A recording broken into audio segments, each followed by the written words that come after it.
Quería negarte un hecho de aberración jurídica. El Congreso de Kirchner declaró nula una ley. Sí. En realidad el Congreso lo que puede hacer es derogar la ley en el futuro, pero el que lo puede declarar nula es el juez. Sin embargo, el Congreso lo declaró nula. Absolutamente. Yo me preguntaría en este caso, yo tendría tres preguntas. Una es, ¿qué pasó? ¿Qué fue lo que nos pasó? El segundo es, ¿cómo fue que pasó?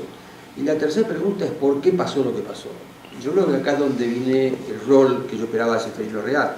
Ceferino ha trabajado mucho en la etapa anterior, con dos trabajos estupendos. Uno es Operación Traviata, que fue el asesinato de Rucci, que ya comentó Mariano, y el otro fue Operación Primicia, que fue prácticamente una operación planteada, según Ceferino, para provocar a los militares y ocurrió lo que ocurrió. Ceferino es periodista licenciado en Ciencia Política, es director de la revista Fortune, o Fortuna, ¿no? Fortuna, de un grupo editorial que es uno de los que ha resistido el embate de los Kirchner, el grupo Noticias. Ha sido asesor de prensa, creo, en la Embajada en el Vaticano, y es repito, es el que ha trabajado mucho en contarnos lo que pasó antes y por qué pasó lo que pasó. Muy bien, gracias Guillermo por la invitación, gracias al Instituto. El tema de hablar último es que las pocas ideas que uno puede tener ya han sido dichas, pero me seduce eso que plantea Guillermo, que creo que da vuelta. Estamos todos de acuerdo en el uso del pasado del kirchnerismo, especialmente de los derechos humanos como escudo ético, pero la pregunta es, ¿por qué ha tenido éxito? Porque al principio por lo menos sacó muchos votos en las zonas urbanas, porque pudo reconstituir la autoridad presidencial, porque le dio legitimidad, la que no tenía, por este uso del pasado. O sea, ¿cómo es posible que haya tenido éxito en eso, que es una maniobra evidente, que yo creo que todos estamos de acuerdo, de un grupo oportunista que nunca le habían interesado los derechos humanos, pero que les interesa por un objetivo político que es acumular poder? ¿Cómo pudo tener éxito? Y después, ¿cómo es que vamos a salir de todo esto? Yo creo, me acuerdo siempre de las primeras páginas de un libro de Vargas Llosa, Conversación en la Catedral, que Zabalita, que es el protagonista, se pregunta ¿cuándo es que se jodió el Perú? Yo creo que en realidad el tema de darle un nuevo significado a los derechos humanos no comienza con Kirchner, sino que comienza con una brevísima presidencia que fue la de Rodríguez Sá. Duró 7 días y una noche y él recibe a las Madres de Plaza de Mayo por primera vez, un presidente la recibe en la Casa Rosada y habla de una nueva generación que va a hacer una nueva política y va a fundar una nueva república. Un gran asesor de él era Horacio Berbisky, periodista.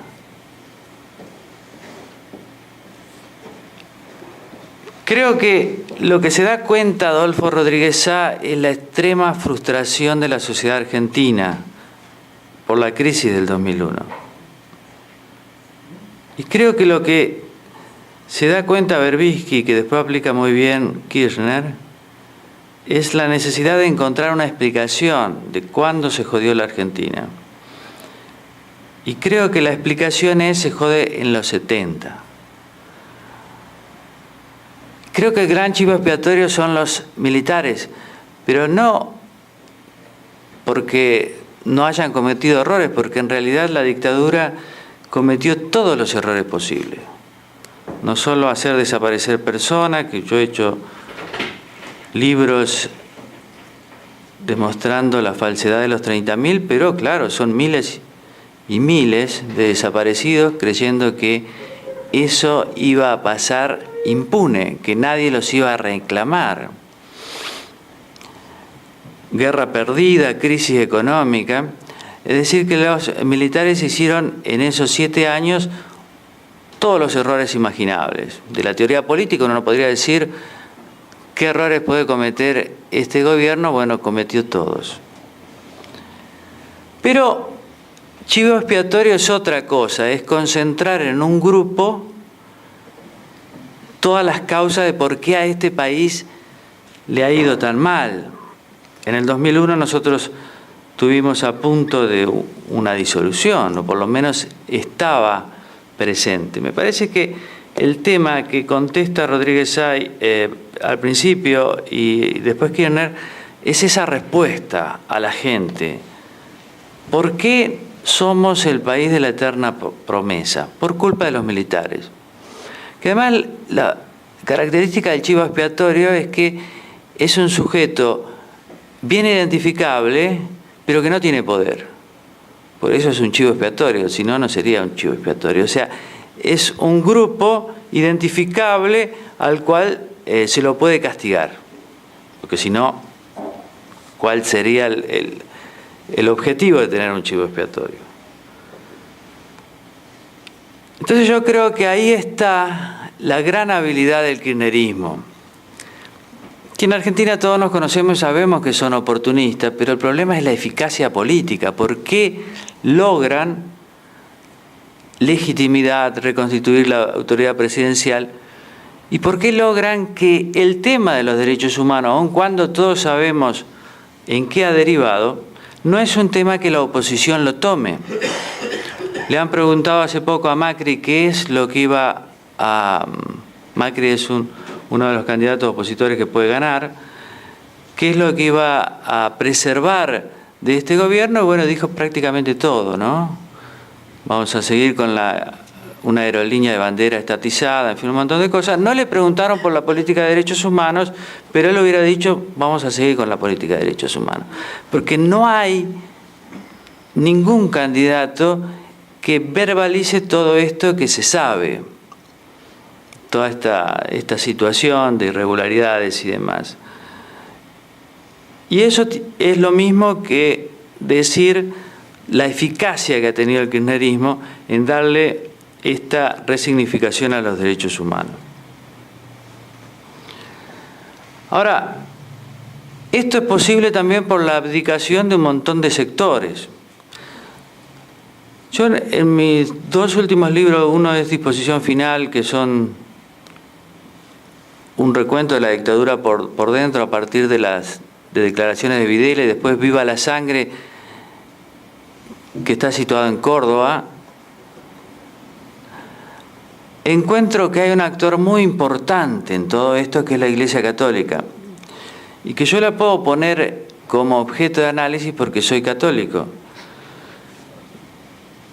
Creo que la Iglesia Católica estuvo en los dos lados del mostrador de la violencia política. En el caso de Videla, un católico integrista que considera que todo lo que él hizo, lo hizo orientado por Dios, y que toda su vida era una idea de perfeccionarse a los ojos de Dios. O sea, una persona integrista que es la expresión máxima de una corriente que nace en la Argentina en 1930 como reacción al liberalismo, que dice, que crea el concepto de la nación católica. La Argentina es y será una nación católica. Y las dos grandes fuerzas de esta nación católica son la Iglesia Católica y el Ejército.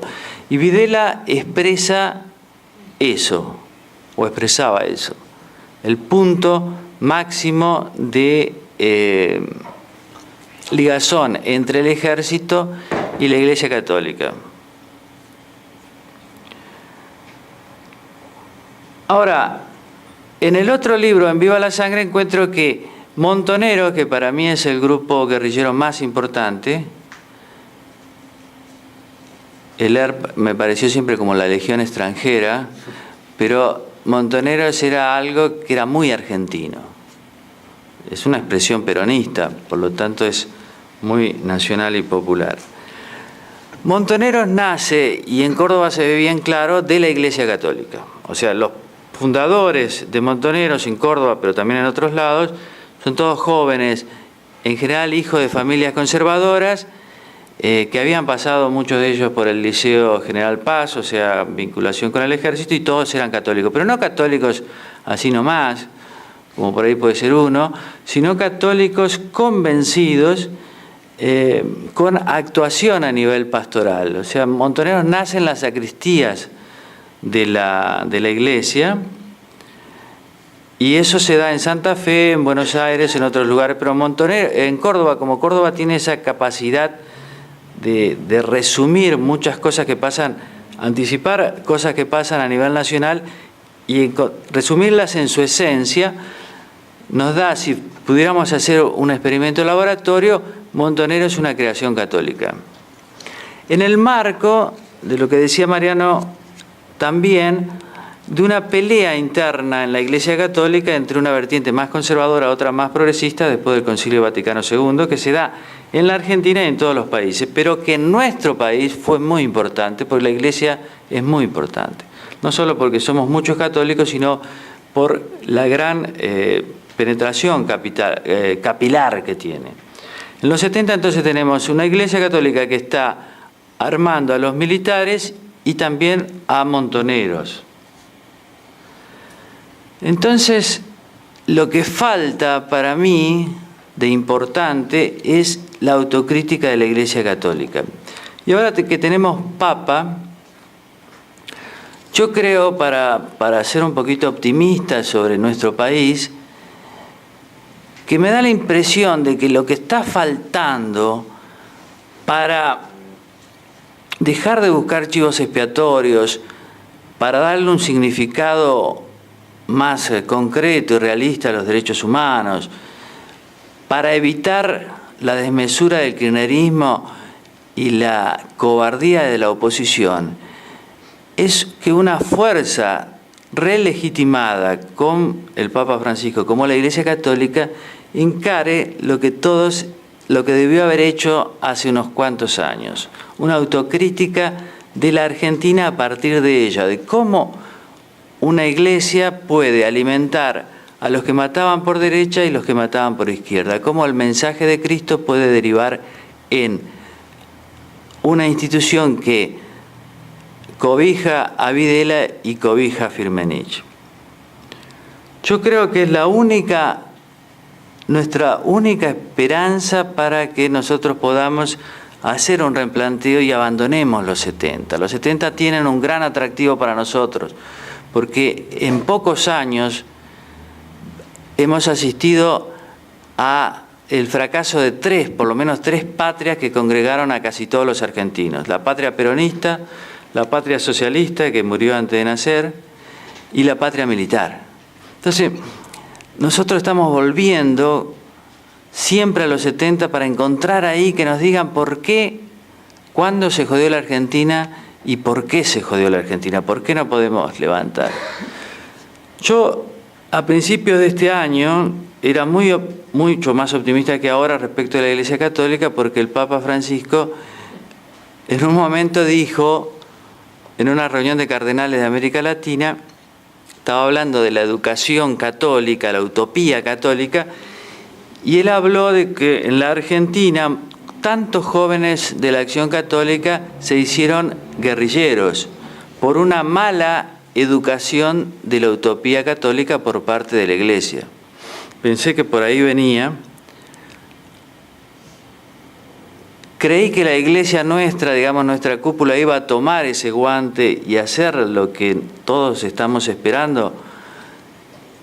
¿Qué es eso? Y no pasó nada por ahora. Pero sigo siendo optimista. Creo que la única fuerza que puede hacer algo por nuestro país en el sentido de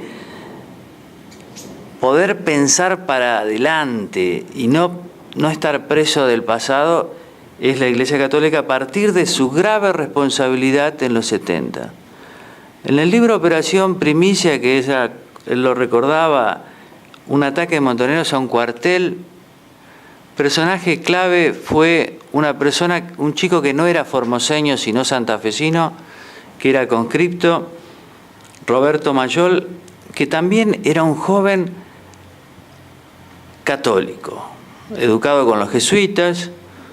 Bergoglio, incluso sus primeras experiencias como profesor lo hizo en ese colegio de la Inmaculada en Santa Fe, donde estudió Mayol, hijo de padre conservador, antiperonista, y siempre me llamó la atención ¿cómo puede una institución tan importante desentenderse de todos los demonios, y ahí sí me gusta la palabra demonio, que ha creado, de un lado y del otro?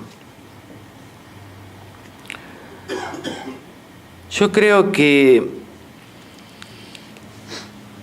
el problema que tiene la Iglesia es el problema anterior, la disputa no resuelta, porque cuando los sectores progresistas le piden a la Iglesia que haga los católicos progresistas le piden a la jerarquía que haga una autocrítica, los conservadores dicen, bueno, pero también vamos a incluir la autocrítica a los montoneros. Y entonces esa tensión hasta ahora nos ha impedido que esa institución haga la autocrítica. Yo creo, Guillermo, que es la única salida. O sea, una institución que esté por encima de nuestras miserias y nuestro faccionalismo y haga una lectura correcta que, como decía el amigo José, no deje a ninguno de nuestros demonios afuera. Esto es todo lo que le podría decir, pero si tienen alguna pregunta se la voy a contestar.